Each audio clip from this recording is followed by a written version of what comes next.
আরজিকর কাণ্ডের প্রতিবাদে সামিল এবার দেশ জুড়ে চিকিৎসকেরা। আরজিকর কাণ্ডের প্রতিবাদ এবং কর্মরত মহিলা চিকিৎসক স্বাস্থ্যকর্মীদের নিরাপত্তা সুনিশ্চিত করতে শনিবার সমস্ত বহির্বিভাগ বন্ধ রেখে কর্মবিরতির ডাক দেয় আইএমএ। এদিন শনিবার যার প্রভাব পড়ল পূর্ব মেদিনীপুরে পাঁশকুড়া সুপার স্পেশালিটি হাসপাতালে।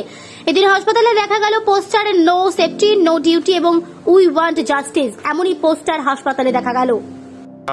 আজকে প্রতীকী ধর্মঘট যেটা স্ট্রাইক সেটা পালন করছি। আমরা ওপিডি বন্ধ রেখেছি, কিন্তু এখানে এমার্জেন্সিতে আমরা সমস্ত রকমের পরিষেবা দিচ্ছি। কোনো ইনজুরি পেশেন্ট, এক্ষুনি একজন পেশেন্ট এসেছিলেন মাথা ফাটিয়ে, সে সমস্ত ক্ষেত্রেও আমরা ট্রিটমেন্ট করেছি এবং অনেক পেশেন্টেরই খুব খারাপ কন্ডিশনের পেশেন্ট, প্রেগনেন্ট পেশেন্ট থেকে শুরু করে যা লেগেছে সমস্ত কিছুর পরিষেবা এখানে দেওয়া হচ্ছে। পরিষেবাতে আমাদের কোনো ঘাটতি নেই, যেটা অনেকে বলছে যে আমরা দেখছি না, রুগী ঘুরিয়ে দিচ্ছে, সেরকম আমরা নয়। তো যেহেতু আমাদের বোন অভয়া, যিনি প্রাণ হারিয়েছেন একটা নৃশংস